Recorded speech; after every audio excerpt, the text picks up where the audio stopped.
తాకట్లో ఉన్న మీ బంగారాన్ని నమ్మి కష్టాల్ని కాంపౌండ్ వాల్ దాటించే one and only solution prime gold hub మాత్రమే. కాంటాక్ట్ 8499938881.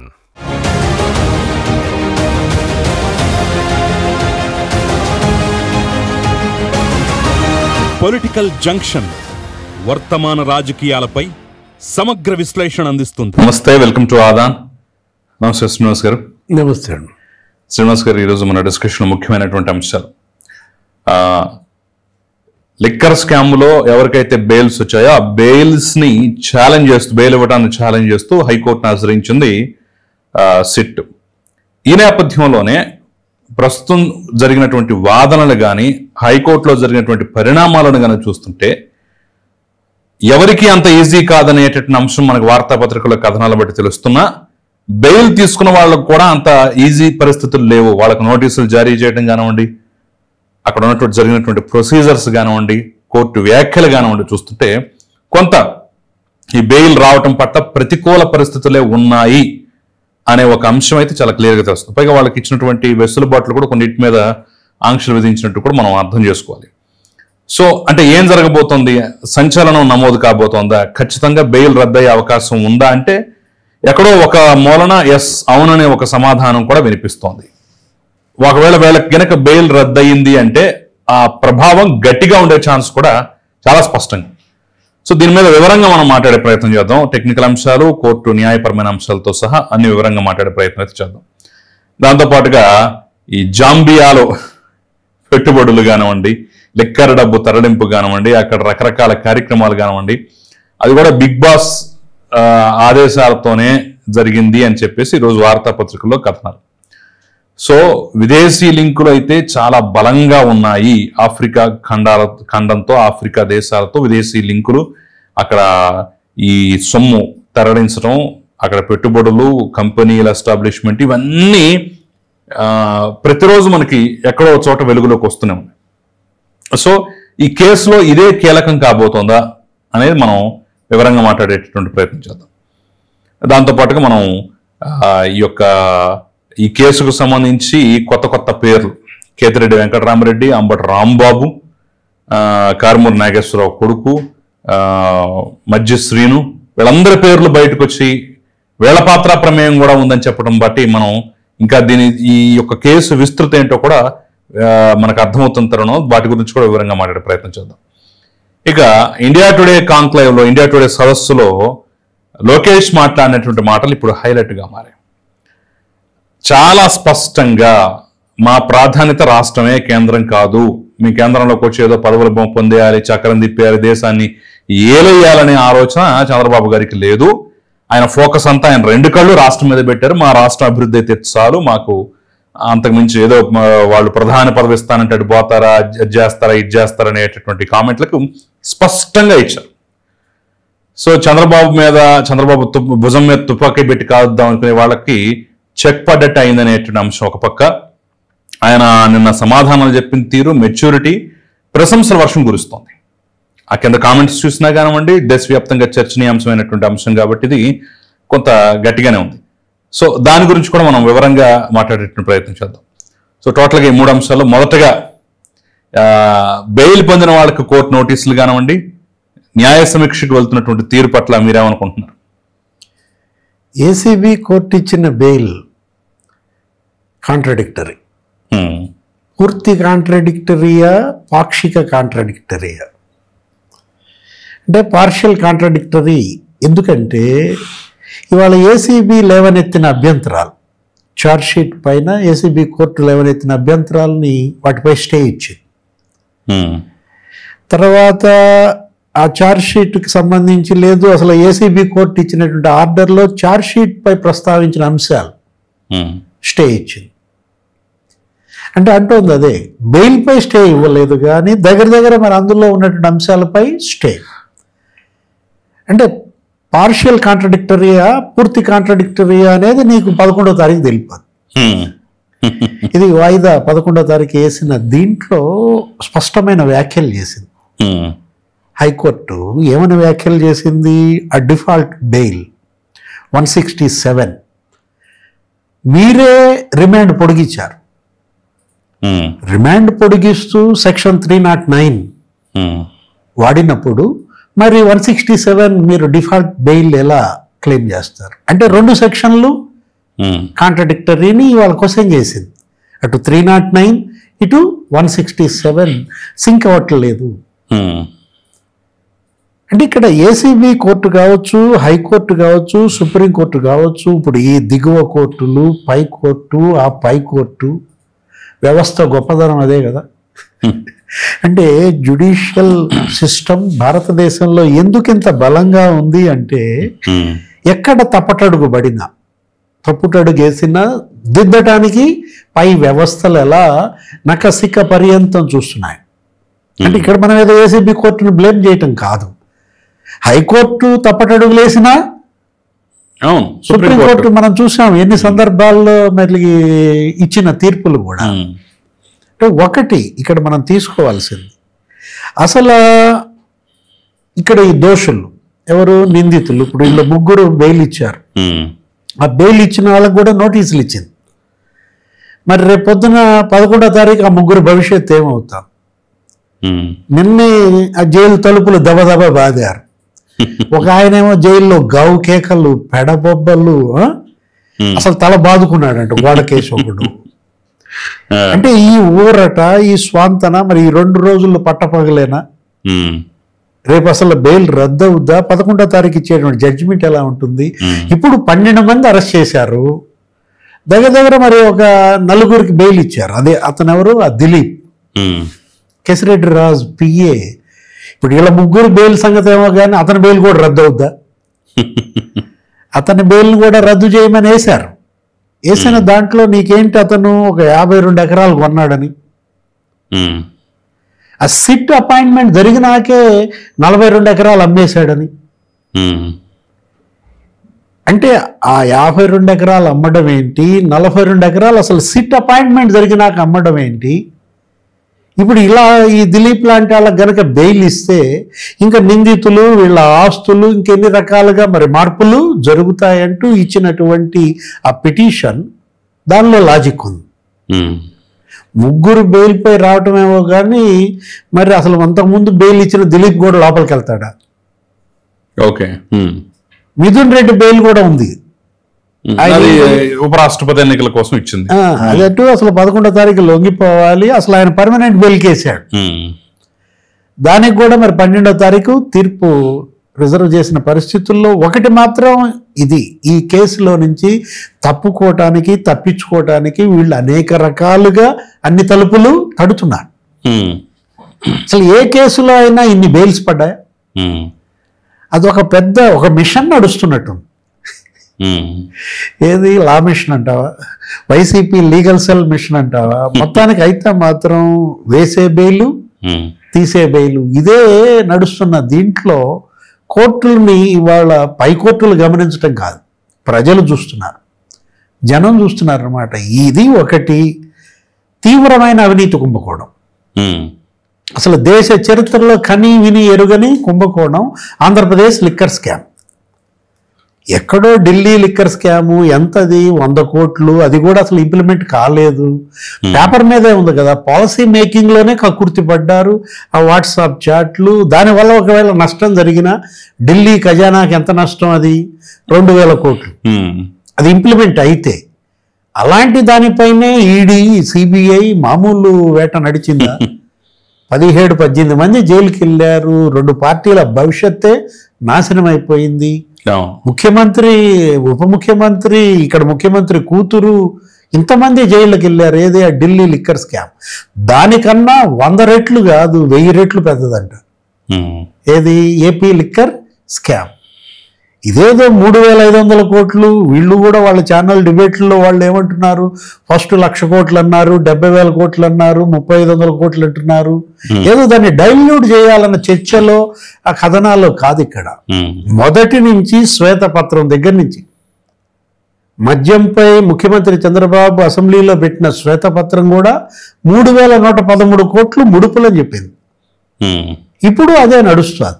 3,600 కోట్ల వీళ్ళు ముడుపులు తీసుకోవటమే కాదు, అసలు అది ఒక కోణం మాత్రమే. ఏది ముడుపులు అనేది అసలు తయారీలో జరిగిన స్కామ్.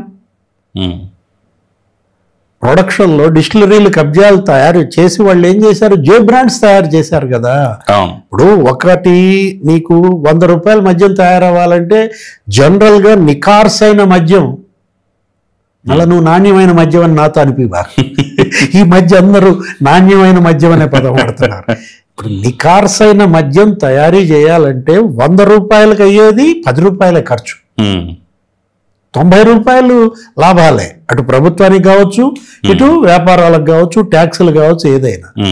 వీళ్ళు ఇప్పుడు ఇందులో 1,00,000 కోట్ల మద్యం కదా అమ్మింది.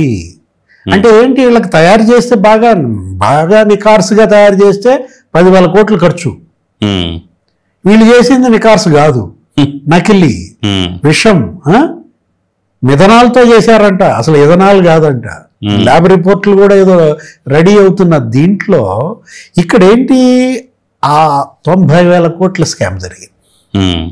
సజ్జల రామకృష్ణారెడ్డి ఏమంటారు మొన్న ప్రెస్ మీట్లో, అసలు దీనివల్ల 25,000 కోట్లు లాభం వచ్చింది అంటున్నాడు ప్రభుత్వానికి. చంద్రబాబు 25,000 కోట్ల లాభం వస్తే మరి వాళ్ళకి ఎంత లాభం వచ్చి ఉండాలి? తీసేయి, 90,000 కోట్లలో 25,000 కోట్లు తీసేయి. ఎన్డీపీఎల్ వల్ల ఇంకెంత ఇది ఉండాలి అంటే నీకు అక్కడే 65,000 కోట్లు కనపడుతుంది. మనం అనుకున్న 90,000 కోట్లలో సజ్జల చెప్పిన 25,000 కోట్లు తీసేస్తే ఆ 65,000 కోట్లు ఏమయ్యాయి? అసలు ఈ స్కామ్ కి నీకు అదే అక్కడ నీకు అసలు హద్దులు తెలియటల్లా. దాంతోపాటు ఇప్పుడు ఎలాంటి ఆన్లైన్ లావాదేవీలు లేకుండా కేవలం ఓన్లీ క్యాష్ అంటం ద్వారా ఎంత పక్కదారి బట్టి ఉండాలి? ఇప్పుడు అసలు అది ఆ పాలసీ మేకింగ్ లోనే జరిగింది. అంటే వీళ్ళు అసలు ఆ మద్యం పాలసీ మార్చిందే స్కామ్ కోసం. ఇది అసలు లిక్కర్ పాలసీ కాదు, ఇదేంటి స్కామ్ పాలసీ అన్నమాట వీళ్ళు డిజైన్ చేసింది. సో ఇప్పుడు కోర్టు ఇచ్చినటువంటి నోటీసులు కానివ్వండి, లేదంటే జరిగినటువంటి వాదనలు కానివ్వండి చూస్తుంటే ఏమనిపిస్తోంది అంటే, బెయిల్ తీసుకుని బయటకు వచ్చిన వాళ్ళ పరిస్థితి అంత సుఖంగా ఉండదా, లేదంటే సహజంగా ఒకసారి బెయిల్ మీద బయటకు వస్తే బెయిల్ రద్దు అవ్వటం అనేది చాలా అరుదైనటువంటి సందర్భాల్లో జరుగుతుంది కాబట్టి అక్కడ ఏమన్నా వాళ్ళు ఊపిరి పీల్చుకుని బతికి బట్టగట్టే అవకాశం ఉందా? అంటే ఈ కేసును పరిశీలిస్తుంటే, లేదంటే కోర్టు వ్యాఖ్యలు కానివ్వండి, బెయిల్ మీద బెయిల్ ఇవ్వటం పట్ల ఉన్నటువంటి తీవ్ర అభ్యంతరాలు కానివ్వండి, ఇవి చూస్తుంటే ఏమనిపిస్తుంది? ఇప్పుడు bail is right, jail is exception. ఇది మామూలు చూయింగం డైలాగ్. ఎప్పుడో జస్టిస్ కృష్ణయ్య గారు చెప్పారు అనుకుంటా. కృష్ణయ్య గారు ప్రతి ఒక్కళ్ళకి అది మాట్లాడుతూనే ఉంటారు. కాకపోతే మన యొక్క ఇండియన్ జ్యుడిషియరీ మనకి అసలు ఏంటి సిద్ధాంతం, 100 మంది దోషులు తప్పించుకున్నా ఒక్క నిర్దోషి కూడా శిక్ష పడకూడదు. 100 మంది దోషులు తప్పించుకున్నా ఒక నిర్దోషికి కూడా శిక్ష పడకూడదు అనేది సిద్ధాంతం. దాన్ని అడ్డం పెట్టుకుని వీళ్ళందరూ కూడా తప్పించుకోవాలనుకున్నా కానీ వాళ్ళ చట్టం లేకపోతే న్యాయం చూస్తా ఊరుకోదు కదా. ఇప్పుడు ఈ ముగ్గురు ఈ 3 రోజులు నిద్రపోతారా లేదా అనా మీరు అడిగేది? ఇప్పుడు వీళ్ళకి నిద్రలేని రాత్రులేనా అంటే, ఒకటి మాత్రం వాస్తవం, నేరం చేసే ముందు ఉండాలి ఆ బుద్ధి. అవినీతి సొమ్ము తినే ముందు ఉండాలి. ఇది అవినీతి సొమ్ము కూడా కాదు, ఇది రక్తపు కూడు. ప్రజల రక్తం పీల్చారు కదా. ఈ కేసుకి ఇంకా నీకు ఎక్కడ ఏ విధంగా బయటపడతారు, ఎలా, ఇదేదో తాత్కాలిక ఊరట లభించింది అని సంబరాలు పడుకుంటే కాదు కదా. ముందు అసలు ఇక్కడ విదేశాలకు పెద్ద ఎత్తున డబ్బు వెళ్ళిపోయింది. కోర్టులు చేసే పని కోర్టులు చేస్తున్నాయి, దర్యాప్తు సంస్థలు చేసే పని దర్యాప్తు సంస్థలు చేస్తున్నాయి, నిందితుల పని నిందితులు, వాళ్ళ లాయర్ల పని వాళ్ళ లాయర్లు, మామూలుగా జరగట్లేదు అనమాట. ఇప్పుడు మీరు ఇందాక ఇంట్రోలో కూడా చెప్పారు, కొత్తగా ఒక దేశం వచ్చింది, ఏంటది? జాంబియా. అంటే జాంబియా రెడ్ల ఏదో సినిమా, జార్జ్ రెడ్డి కాదు, ఏదో మధ్య సినిమా జాంబి రెడ్డి ఉందనుకుంటాను. అంటే జాంబియా రెడ్డి. ఇక్కడ ఏంటి అసలు ఎన్ని దేశాల్లో వీళ్ళు వ్యాపారాలు చేశారు, అసలు ఎక్కడెక్కడ మైనింగ్ బిజినెస్లు పెట్టారు, ఎక్కడెక్కడ లిక్కర్ బిజినెస్ చేశారు. ఐవరీ కోస్ట్ అన్నారు, ఘనా అన్నారు, టాంజానియా అన్నారు, జింబాబ్వే అన్నారు, సౌత్ ఆఫ్రికా, ఇప్పుడు ఈ జింబాబ్వే, ఈ జాంబియా. అంటే ఒకటి ఆఫ్రికా దేశాల్లో మాత్రం వీళ్ళు ఒక పెద్ద వటవృక్షం లాగా పాతుకుపోయారు. ఇది ఇవాళ బంధం కాదు. కొన్ని దశాబ్దాలుగా ఈ కుటుంబాలు ఆఫ్రికాలో పాగా వేశాయి. అక్కడ చేసినటువంటి వ్యాపారాల్లో అక్కడ ఏంటి మోసాలు, అటు మైనింగ్లో మోసం, ఇటు ఈ లిక్కర్ ఈ డిస్టిలరీ వ్యాపారంలో మోసం. అదేదో ఇతను ఉన్నాడు కదా ఈ అనిల్ రెడ్డి, సునీల్ రెడ్డి, ఆ జార్జి రెడ్డి గారి కొడుకులు అనుకుంటాను, ఆ సిసి రెడ్డి మేనల్లుడిలో ఏదో అన్నారు. ఆయనకి ఆఫ్రికాకి సంబంధాలు. ఆయన రాజశేఖర రెడ్డికి ఐటీ అడ్వైజర్, ఇతనేమో జగన్మోహన్ రెడ్డికి ఐటీ అడ్వైజర్. ఎవరు? కేసిరెడ్డి రాజు. అసలు వీళ్ళు ఐటీ గురించి ఏం చేయాల, వీళ్ళు లిక్కర్ అడ్వైజర్లుగా మారారా? ఎక్కడ రెడ్డీస్ గ్లోబల్ కంపెనీ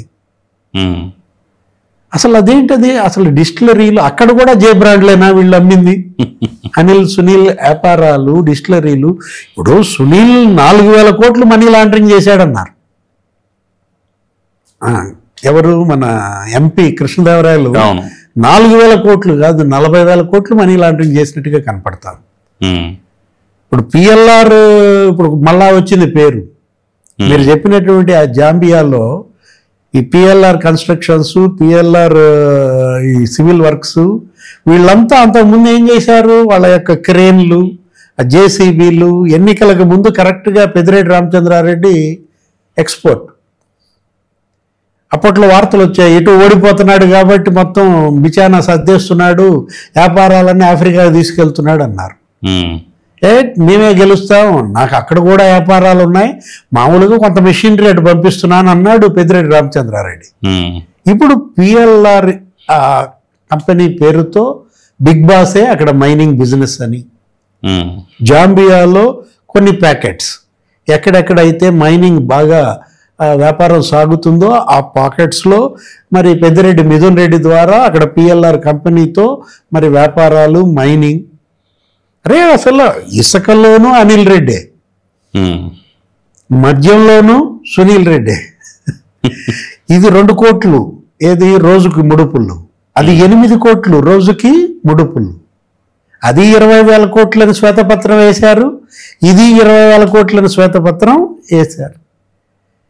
ఇప్పుడు నీకు గుర్తుండే ఉంటుంది చెవిరెడ్డి భాస్కర్ రెడ్డి టాంజానియా, లేకపోతే అతను ఎవరు? వెంకటేష్ నాయుడు. ఇప్పుడు ఇతను ఎవరు? విజయానంద రెడ్డి, కొత్తగా బయటకు వచ్చాడు.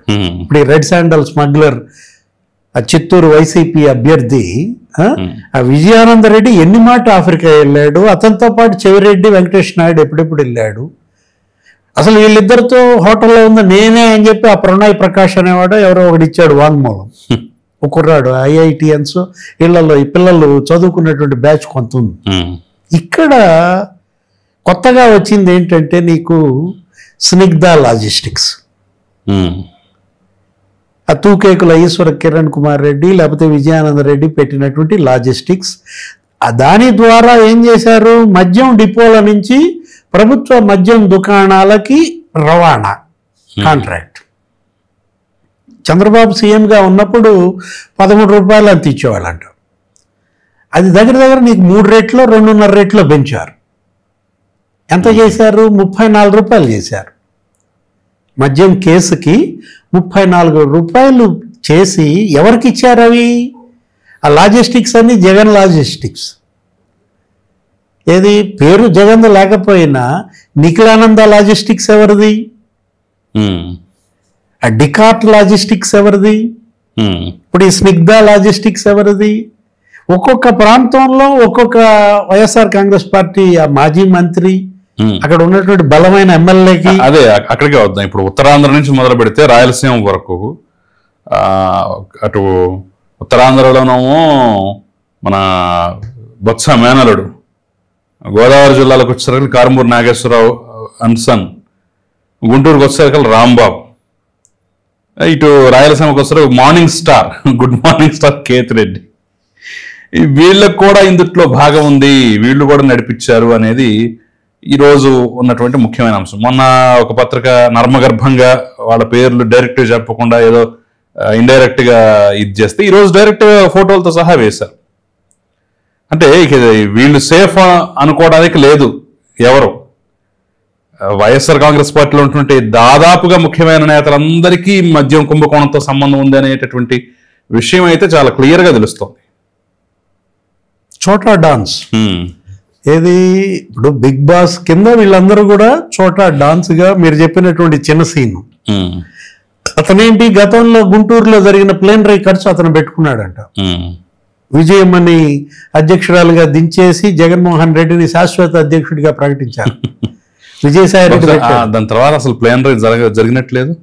ఇంకేముంది, ఇంకా తర్వాత ప్లేనరీయే లేని. కేవలం విజయమ్మని గౌరవాధ్యక్షురాలి పదవి నుంచి తొలగించడం కోసం మాత్రమే ప్లేనరీ పెట్టినట్టుంది.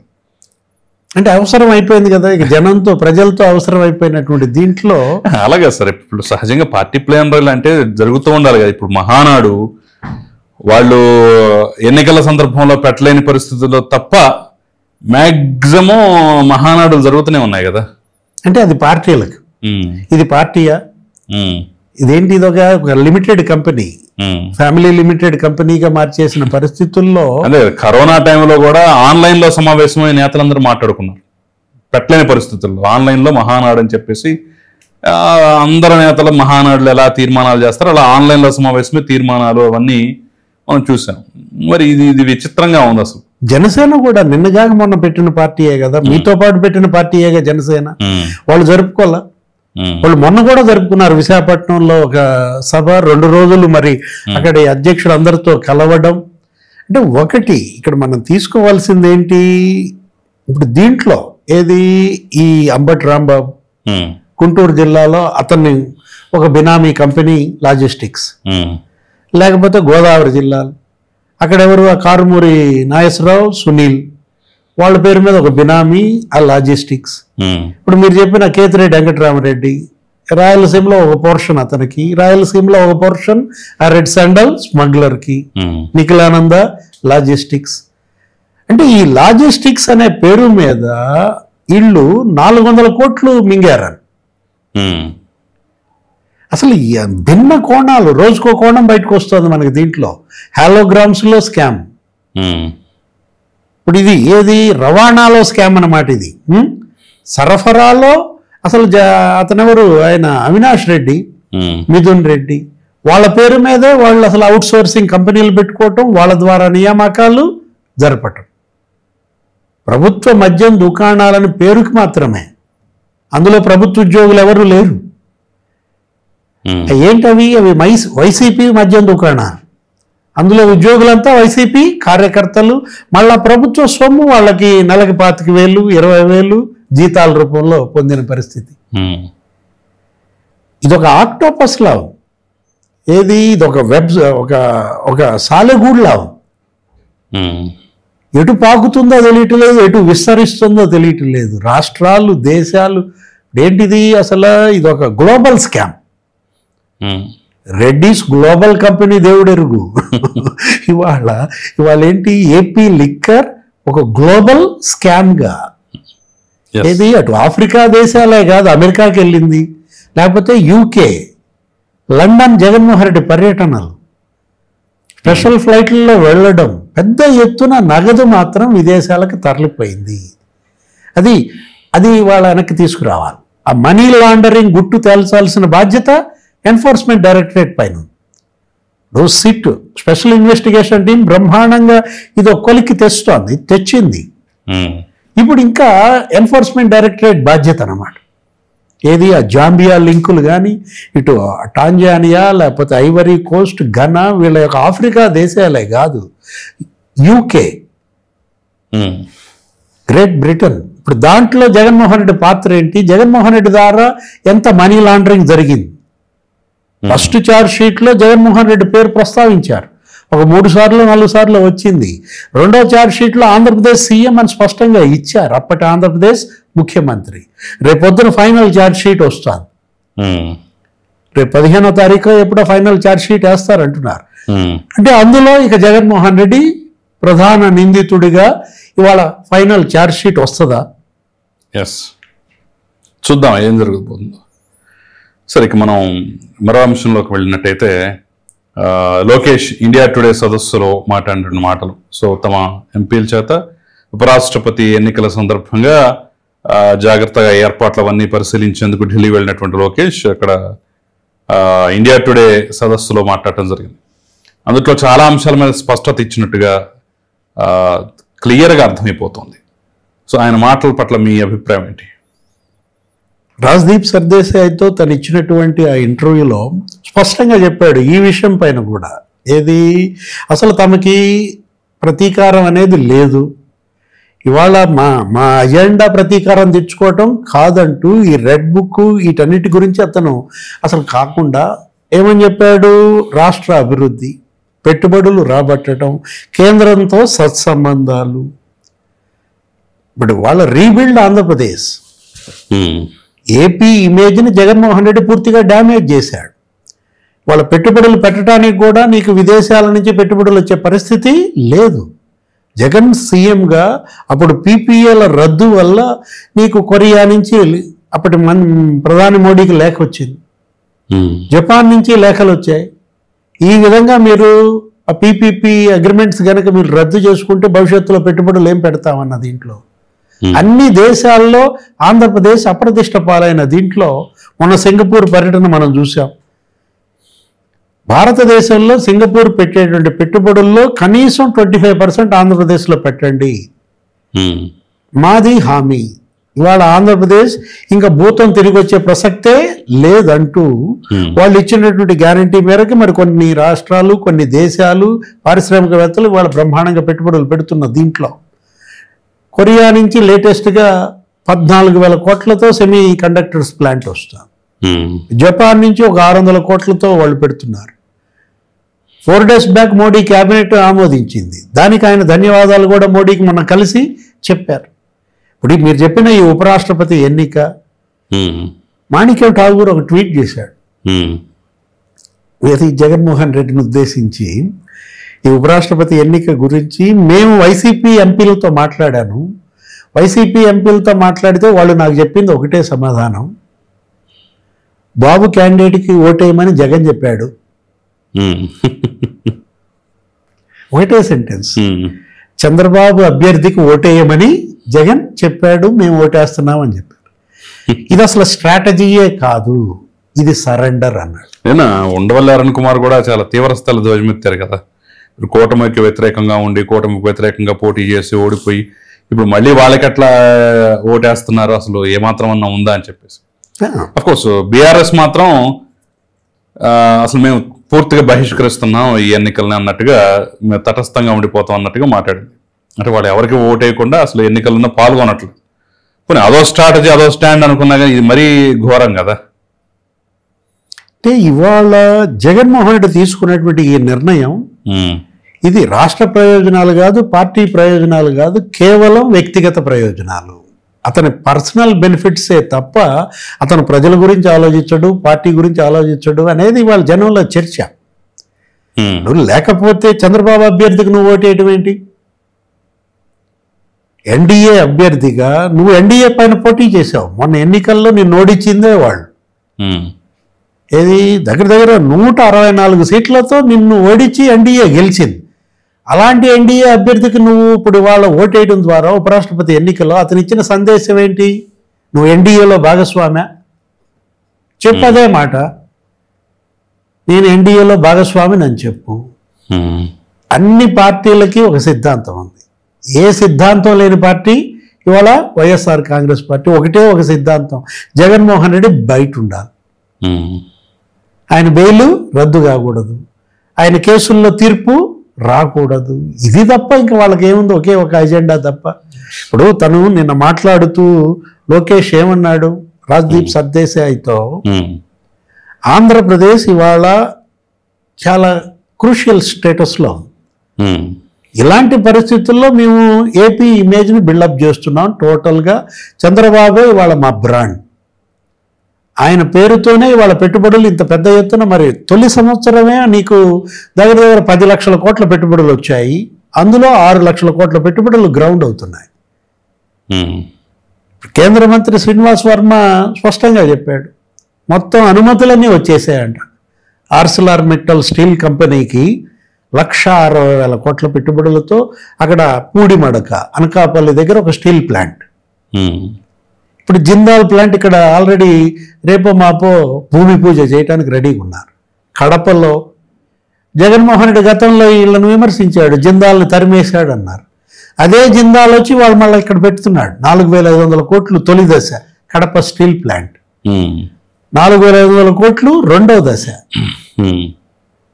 అంటే ఇప్పుడు కర్ణాటకని మేము అక్కడి నుంచి హాల్ ఇక్కడికి తెచ్చుకోలేదు, అది కూడా ఇచ్చాడు నిన్న రాజ్దీప్ సర్దేశాయికి లోకేష్ ఇచ్చిన క్లారిటీలో. హిందుస్థాన్ ఏరోనాటిక్ లిమిటెడ్ వాళ్ళు వద్దన్నారు. ఎవరు? కర్ణాటక వద్దన్నది మా దగ్గర పెట్టమని అడిగాము ఎక్స్టెన్షను,